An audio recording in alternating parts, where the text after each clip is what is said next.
Hi guys, শুভ প্রিয়াঙ্কা ব্লগসে তোমাদের স্বাগত। আমি প্রিয়াঙ্কা, আর এখন বাজে 3:45। এখন থেকে আজকে ব্লগটা স্টার্ট করছি। আশা করি তোমরা সবাই ভালো আছো, আমরাও ভালো আছি। তো আজকে এখন থেকে ব্লগটা স্টার্ট করার কারণ হচ্ছে, আমি একটু আগে কটা শর্ট করছিলাম। শর্ট করার পর মানে ফার্স্টে বাবাই ঘুমাচ্ছে, যেন চুপচাপ শুনে, বুঝতেই পারছো মনে হচ্ছে ঘরে কেউ নেই, বাবাই ঘুমাচ্ছে। আর বাইকে ঘুমটুম পাড়িয়ে কটা শর্ট করতে করতে দেখলাম না অনেকটাই বেলা হয়ে গেছে। তো খেয়ে এখন আবার তোমাদের সামনে এলাম। তো শর্ট করতে করতে না বেশ অনেকটাই নেট শেষ হয়ে গেছে এবার।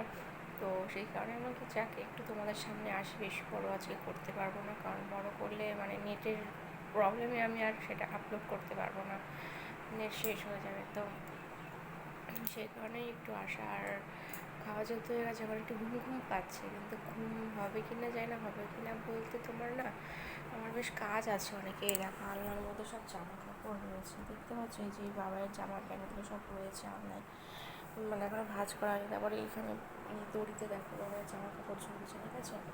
এগুলো সব কালকের, কিছুই ভাঁজ করা হয়নি। তো ভাবছি ভাঁজ করবো কি ঘুমাবো বুঝতে পারছি না। আর তো দেখা যাক কী করা যায়। আর আজকে তো বুদ্ধ পূর্ণিমা, আমাদের আজকে নিমন্ত্রণ আছে, শুভর এক বিয়েবাড়ির নিমন্ত্রণ আছে, যাবে কি না জানি না।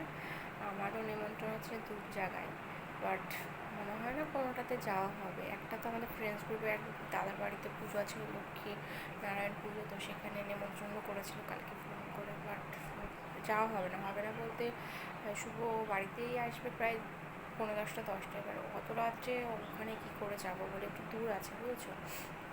তার বাবাইরও খাওয়ানোর ব্যাপার আছে, তো সেই কারণে শুভ যদি তাড়াতাড়ি আসতো তাহলে হয়তো যেতাম। আর একটা আছে পাশে পাড়ায় একটা বাড়িতে বাৎসরিক আছে, তো বাৎসরিক সেরকম কিছু করছে না, জাস্ট কীর্তন আছে। তো সেখানে যেতে বলেছে। তো জানি না, মানে দূরেরটাতে তো যাবোই না, আর পাশেরটা জানি না। বাবা এখন যদি সন্ধ্যাবেলা বলে মা চলো হতে পারে, তাহলে বাধ্য হয়ে হয়তো যেতে হবে। জানি না, সেটা এখনও বাবা মানে আমার উপর ডিপেন্ড করছে না, বাবা এরকম বুঝেছো। আর দেখো আমার এখানে একটা কী হয়েছে, কী ব্যথা হয়েছে, কী হয়েছে কে জানি বুঝতে পারছি না, খুব ব্যথা হয়েছে। তো বাবাই ঘুমাচ্ছে, মনে হচ্ছে কিচ্ছু জানে না, মানে একদম ঘুমে বিভোর। বাবাই কালকে রাতে ভালো ঘুমিয়েছে, মানে ওর কী হয়তো ঠান্ডা লেগেছে, নাকটা আটকে যাচ্ছে, ওর কিন্তু ঘুমাতে পারছে না। কালকে নাকের ড্রপ দিয়ে দিয়েছে, বেশ ঘুমিয়েছে, কিন্তু বাবাই ঘুমিয়েছে, কিন্তু আমার না ঘুম হয়নি কালকে, কেন কি জানি বুঝলাম না। ঘুম মানে হট করে ঘুমটা ভেঙেছে, ঠিকঠাক ঘুমই হয়নি কালকে রাতে বলতে না। তো সেই কারণে এখন একটু ঘুম পাচ্ছে, কিন্তু কাজও আছে, কী করবো তাই ভাবছি দেখি এখন ঘুমাই একটু সন্ধ্যাবেলায়। হ্যাঁ, ভিডিও তো তোমাদের সাথে কথা বলা, মানে ভিডিও তো করা হয়ে গেল। ভাবছি বাবাকে টরিয়ে নিয়ে জামা কাপড়গুলো ভাঁজ করবো, দেখি কী হয়। আবার বাবাই ওই বাড়িতে যাওয়ার জন্য দাম তো শুরু করলে জামা কাপড় ভাঁজ করা হবে না, দেখি কী হয় জানি না। তো তোমাদের কার কোথায় কী নিমন্ত্রণ আছে আজকে, আদৌ আছে কি না জানিও কমেন্টে।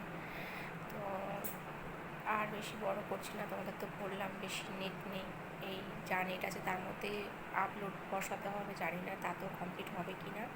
তো ঠিক আছে গাইস, আবার নেক্সট ব্লগে আসছি, ততক্ষণ তোমরা ভালো থেকো, সুস্থ থেকো, টাটা, বাই বাই।